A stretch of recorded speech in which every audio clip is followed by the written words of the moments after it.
Imagine, if you will, the bustling heart of an American diner, circa 1970. The aroma of frying bacon and stale coffee hangs heavy in the air, the clatter of plates a familiar symphony. It's a place of routine, of fleeting conversations, of lives lived in plain sight. But sometimes, even in the most mundane of settings, an undercurrent of darkness flows, waiting for its moment to surface. For decades, the story of Mary Agnes Benton remained a chilling whisper, a name etched into the cold case files of a sleepy Midwestern town. Mary Agnes, a waitress with a quiet demeanor and a steady hand, was last seen locking up the cozy corner diner on a blustery Tuesday night in October. She'd waved goodbye to the short-order cook, a man named Frank who had worked alongside her for years, and then she simply vanished into the anonymity of the night. No struggle, no witnesses, no trace. Just an empty street, a locked diner, and a mystery that would consume families and baffle law enforcement for nearly 50 years. The initial investigation was, in many ways, a testament to the limitations of forensic science and communication in that era. Local police, accustomed to petty theft and minor disturbances, found themselves ill-equipped to handle a disappearance of this magnitude. They interviewed Frank, the cook, who recounted Mary Agnes's final actions with a steady, if slightly nervous tone. He remembered her putting on her coat, checking the cash register one last time, and then stepping out into the crisp autumn air. Nothing seemed amiss. No hurried footsteps, no suspicious vehicles, no distant cries for help. The streetlights cast long dancing shadows, but revealed no lurking figures. Her car, a modest Ford Fairlane, remained parked in its usual spot, untouched. Her apartment, a few blocks away, showed no signs of forced entry or struggle. It was as if she had dissolved into the very fabric of the night itself. Family members, consumed by a gnawing dread, joined the search efforts. They printed flyers with Mary Agnes's kind, if somewhat serious face, distributing them to every shop owner, every gas station attendant, every passing motorist. They walked the quiet streets, calling her name into the echoing darkness, their voices hoarse with a mixture of desperation and fading hope. The riverbanks were scoured. The dense woods on the outskirts of town were painstakingly combed, every abandoned building and forgotten shed meticulously checked.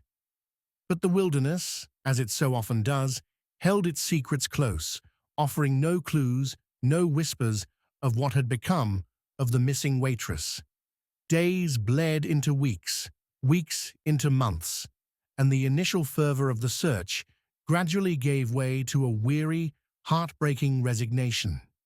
The local newspaper, once brimming with updates and appeals, relegated Mary Agnes's story to smaller columns, then to the archives. For her family, however, the silence was deafening. Every passing siren, every knock on the door, every unfamiliar car driving slowly down their street brought a fresh wave of anxiety, a fleeting surge of hope that was inevitably crushed by the absence of news. The cozy corner diner, the last place she was definitively seen, became a morbid landmark, a silent monument to a life abruptly interrupted.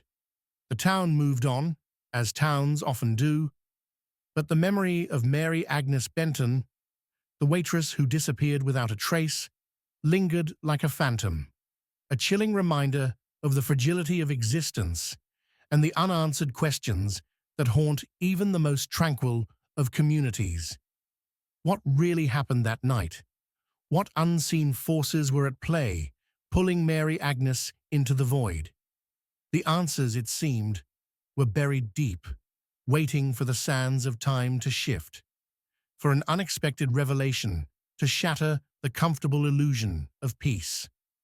Decades passed, turning the black and white photographs of Mary Agnes Benton into sepia-toned relics of a bygone era. The cozy corner diner, once a beacon of comfort and routine, eventually fell into disrepair, its windows boarded up, its sign faded and peeling. The hum of conversation and the clatter of dishes were replaced by an eerie silence, broken only by the occasional gust of wind whistling through broken panes. The case, officially designated a cold case, remained an open wound for Mary Agnes's aging sister, Martha. Martha had dedicated her life to keeping her sister's memory alive, refusing to let her story be forgotten. She'd meticulously catalogued every newspaper clipping, every police report, every grainy photograph. She'd contacted private investigators, psychic mediums, and even fringe enthusiasts, chasing down every lead, no matter how improbable. Each dead end chipped away at her spirit, yet her resolve remained unbroken, fueled by an unwavering love and a desperate need for closure.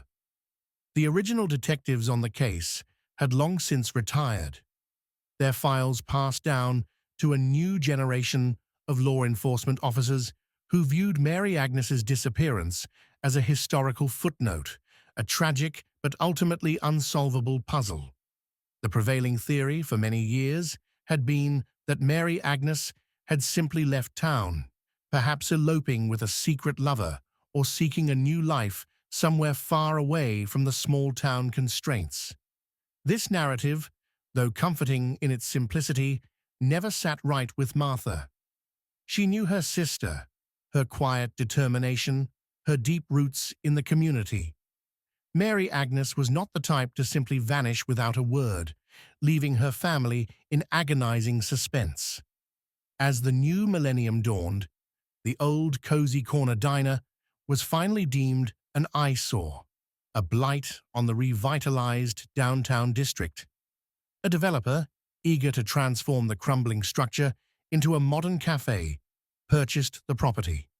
The demolition began in the late summer, a cacophony of heavy machinery and falling debris. It was a dusty, noisy affair, the kind of work that unearths not just old bricks and timbers, but sometimes the forgotten echoes of the past. The initial stages of demolition proceeded without incident.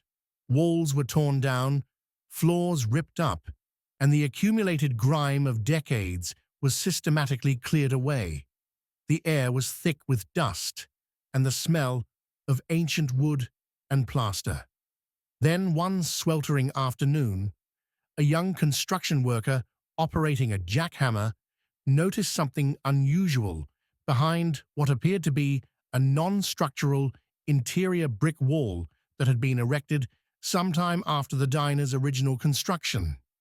It was a section of brickwork that seemed a little too neatly placed, a little too distinct from the rougher, older masonry surrounding it. Curiosity piqued. He paused his work, wiping sweat from his brow.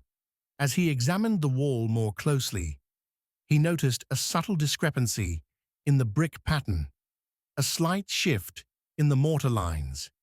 It was almost imperceptible, a detail that most would overlook. But something about it, an instinctual prickle of unease, made him hesitate. He called over his foreman, a grizzled veteran of countless demolition projects, who squinted at the wall, then tapped it with his hammer. The sound was subtly different, a hollow resonance that hinted at an empty space behind the brick. The foreman, a man who had seen enough oddities in his career to trust his gut, ordered the crew to carefully dismantle that section of the wall by hand. As the bricks were meticulously removed one by one, a small dark void began to emerge. The air, heavy with dust, suddenly seemed to grow colder, charged with an unspoken dread. What they found within that hidden cavity would shatter the sleepy town's long-held assumptions and plunge a 50-year-old cold case into a chilling, horrifying new light.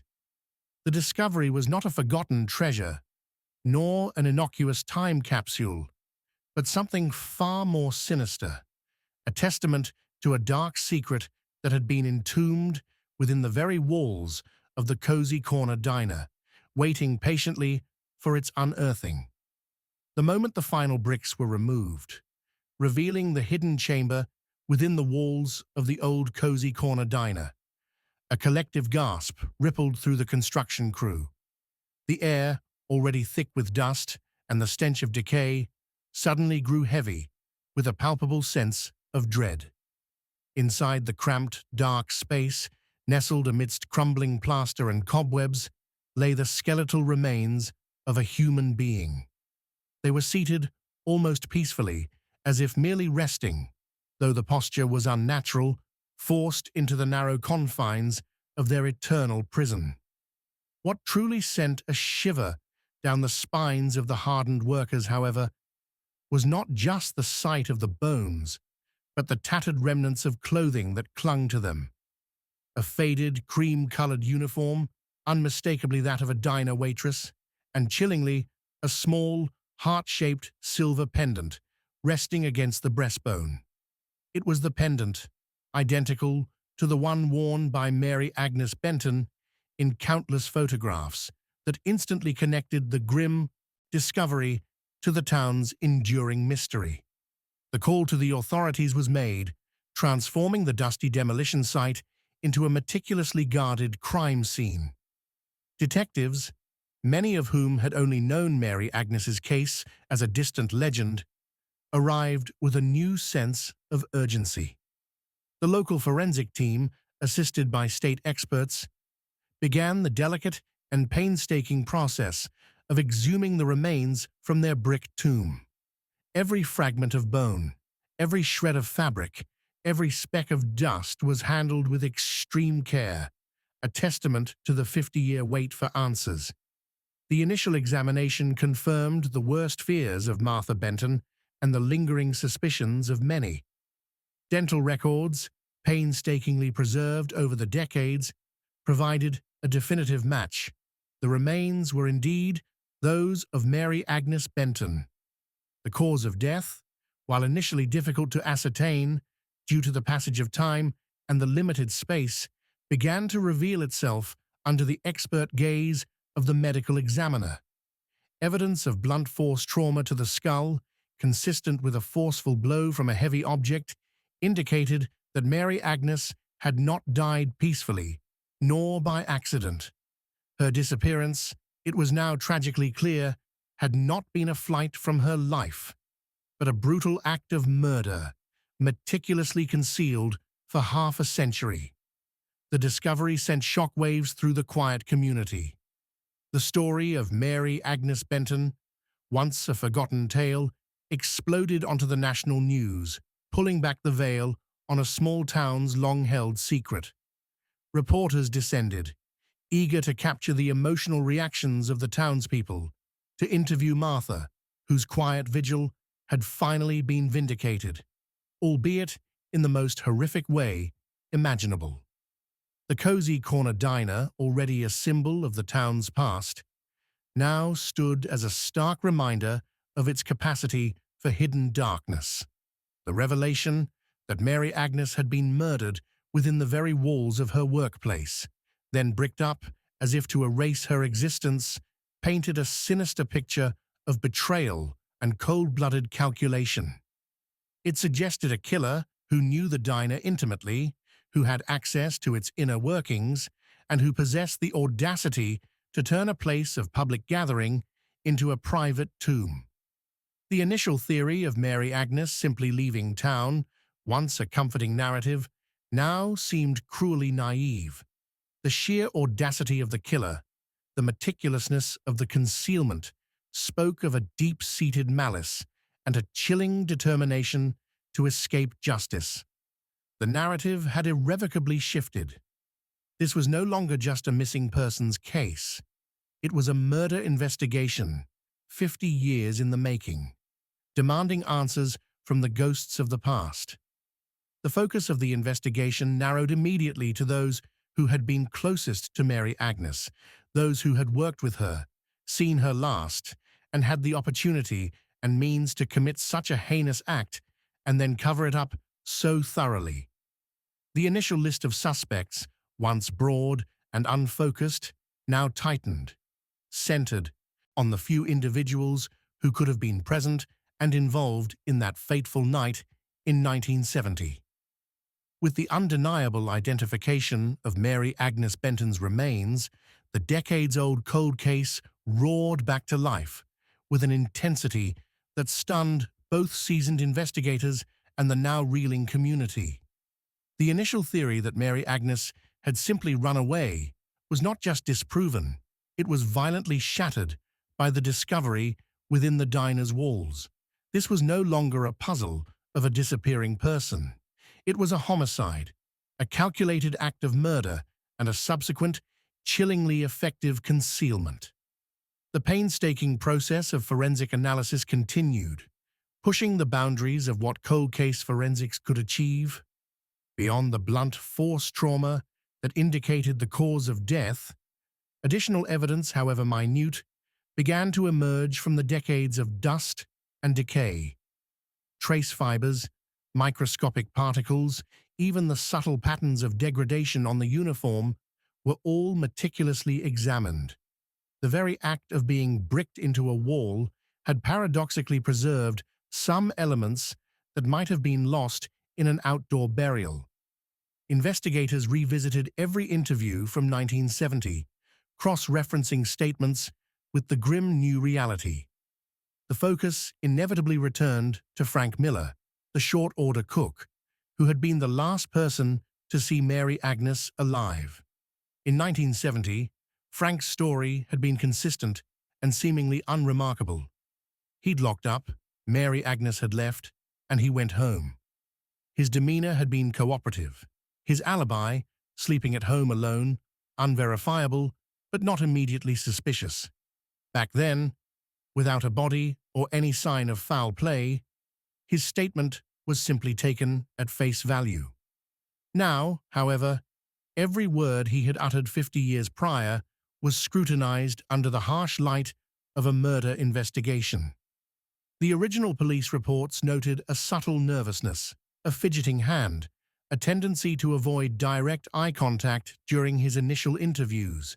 These details, once dismissed as minor anxieties under pressure, now took on a sinister resonance. Furthermore, detectives began to look into Frank's personal life around 1970. Was there a hidden relationship with Mary Agnes, a secret infatuation, unrequited feelings that could have escalated into violence? The narrative began to coalesce. A crime of passion, a desperate attempt to silence a secret, or perhaps a sudden violent outburst. The meticulous way the wall was built suggested premeditation, or at the very least, a terrifyingly swift decision to cover up a horrific act. It wasn't the work of an amateur builder, but someone who knew how to lay bricks, or at least had the time and privacy to learn. The diner, being empty and closed for the night, offered both. Martha Benton, Mary Agnes's sister, now a woman whose grief had been resurrected with a vengeance, provided crucial context to investigators. She described Mary Agnes as a quiet, private woman, but not without her admirers. She recalled a few instances where Frank Miller had seemed overly attentive to Mary Agnes, his compliments sometimes crossing a line into uncomfortable territory. Mary Agnes, Martha remembered, had confided a slight unease about Frank, but dismissed it as merely an annoyance of working in close quarters. These anecdotal observations, once dismissed as sisterly gossip, now offered a potential motive, a crack in Frank Miller's carefully constructed facade of innocence. The psychological profile of the killer began to emerge, someone intimately familiar with Mary Agnes and the diner, someone capable of violence, and someone with the cold resolve to meticulously hide the evidence for decades. The silence of the wall had been their accomplice, their guarantee of impunity. But as the investigation deepened, as police revisited every corner of Frank Miller's life, a more disturbing picture began to form. Frank, now in his 70s, was still living in the same town, a seemingly ordinary retiree. Yet, underneath the veneer of his quiet life, investigators began to uncover a pattern of controlling behavior, a history of unaddressed anger, and a startling lack of empathy when discussing Mary Agnes's disappearance over the years. This profound discovery, the physical evidence of Mary Agnes's horrific end, irrevocably shifted the narrative from a simple missing person to a deeply personal and shockingly concealed murder. The revelation brought a terrifying clarity, unmasking the truth of that October night and pointing an accusatory finger at a man who had lived openly among them for 5 decades, carrying a monstrous secret within his soul. The town, once so secure in its collective amnesia, was now forced to confront the chilling reality that a killer had walked among them, hidden in plain sight for half a century. The new investigation, fueled by the undeniable presence of Mary Agnes's remains within the diner wall, moved with a swiftness that belied the 50 years of silence. Frank Miller, the cook who had been the last to see Mary Agnes alive, was immediately a person of intense interest. Now in his 70s, a seemingly innocuous figure, he was brought in for questioning. This time, however, the interview was drastically different from those conducted decades prior. The detectives of 2020 had access to advanced psychological profiling techniques, forensic evidence that was unimaginable in 1970, and most importantly, the irrefutable truth of Mary Agnes's brutal death and deliberate concealment. Frank's initial responses mirrored his original statements.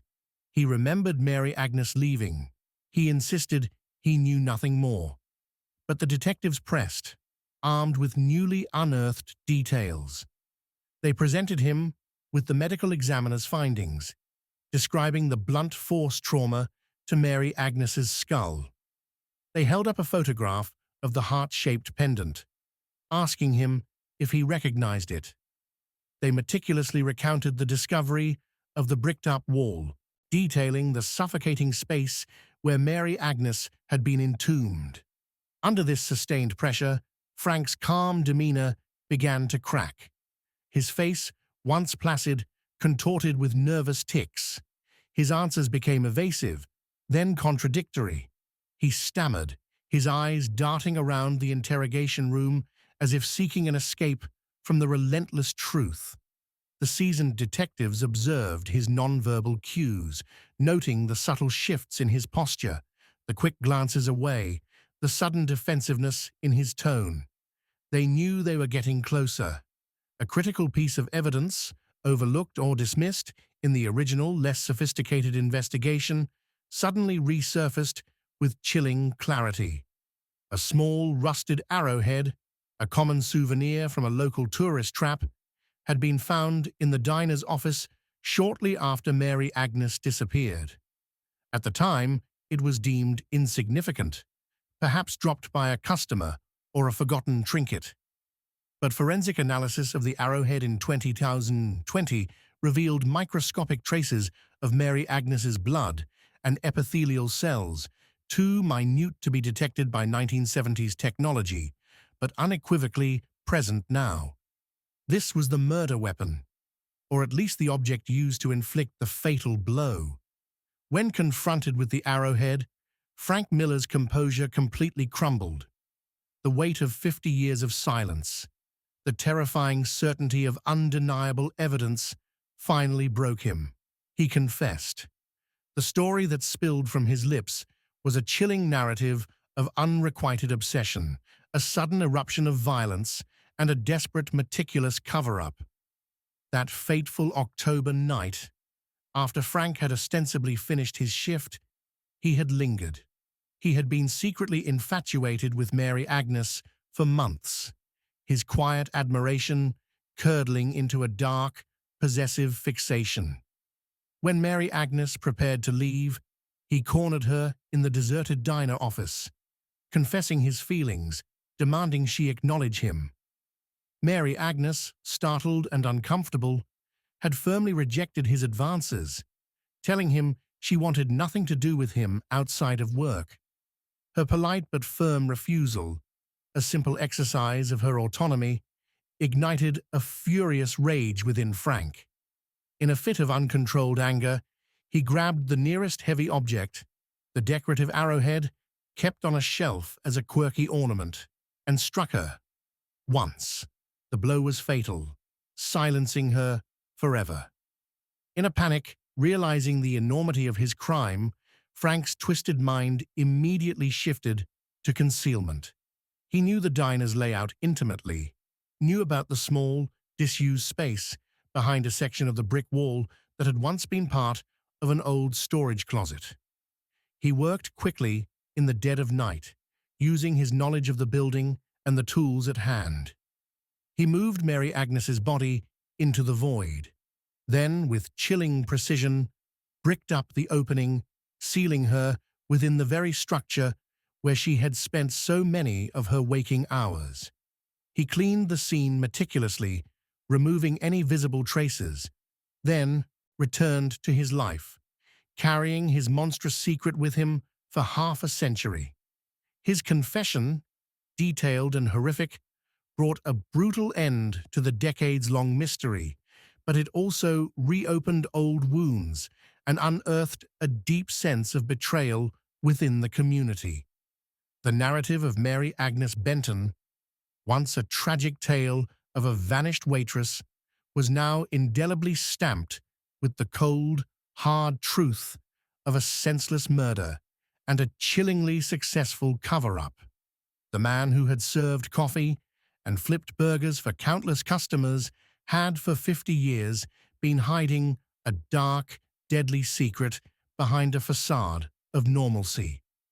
The confession of Frank Miller sent tremors through the quiet town, resurrecting not only the ghost of Mary Agnes Benton, but also the collective conscience of a community that had inadvertently harbored a killer for 5 decades. His detailed account of that horrific night in 1970 painted a picture of calculated brutality and chilling composure. He described how he had calmly locked up the diner after bricking Mary Agnes into the wall, returning to his home as if nothing untoward had happened. He had answered police questions with a steady voice, maintained a facade of normalcy, and watched, unmoved, as Mary Agnes's family endured decades of agonizing uncertainty. The sheer audacity of his deception was breathtaking. Frank Miller was promptly arrested and charged with the murder of Mary Agnes Benton.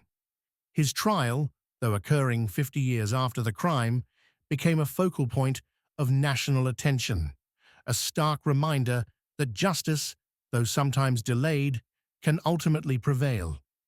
Martha Benton, now an elderly woman whose face bore the indelible lines of a lifetime of grief and unanswered questions, sat in the courtroom every day, her gaze fixed on the man who had stolen her sister's life and then denied her family the solace of closure for so long. The prosecution presented an overwhelming case, meticulously piecing together the events of that October night. Frank's own confession, corroborated by the forensic evidence of the arrowhead and the gruesome discovery within the diner wall, left no room for doubt. The defense attempted to argue for a momentary lapse of reason, a crime of passion, rather than premeditation, but the methodical act of bricking up the body painted a damning portrait of a cold, calculating mind. Frank Miller was ultimately convicted of murder. The sentencing was a moment of profound gravity, a culmination of decades of silent suffering. The judge, in delivering the verdict, spoke of the profound breach of trust, the calculated cruelty, and the sheer audacity of living a normal life while harboring such a dark secret. Frank Miller was sentenced to life imprisonment, a punishment that, while bringing a measure of justice, could never truly erase the 50 years of torment endured by Mary Agnes's family. The emotional aftermath for the community was complex. There was a sense of relief, a collective exhale that the truth had finally emerged. But there was also a pervasive feeling of unease, a chilling realization that such evil could exist, hidden in plain sight for so long. The Cozy Corner Diner, once a symbol of everyday life, now stood as a grim monument to a hidden horror. The story of Mary Agnes Benton became a cautionary tale, a stark reminder of the secrets that can lie beneath the surface of the most ordinary lives. Martha Benton, though finally finding a measure of peace, carried the scars of her long vigil. She had never stopped fighting for her sister, never allowed Mary Agnes to be forgotten. The discovery and subsequent conviction brought a painful form of closure, allowing her to finally mourn her sister, not as a missing person, but as a victim whose life was brutally taken. In the end, the narrative of Mary Agnes Benton is a testament to the enduring power of truth, the relentless march of time that can expose even the most carefully concealed atrocities, and the unwavering dedication of those who refuse to let the vanished be forgotten. The silence of the bricked-up wall held its secret for 50 years, but the echoes of Mary Agnes's life and the brutal truth of her death ultimately broke through, finally bringing her story to light and delivering justice, however belatedly, to a woman who had simply been trying to close up the diner for the night. Her memory, once a quiet whisper, now resonates as a powerful, somber warning from the past.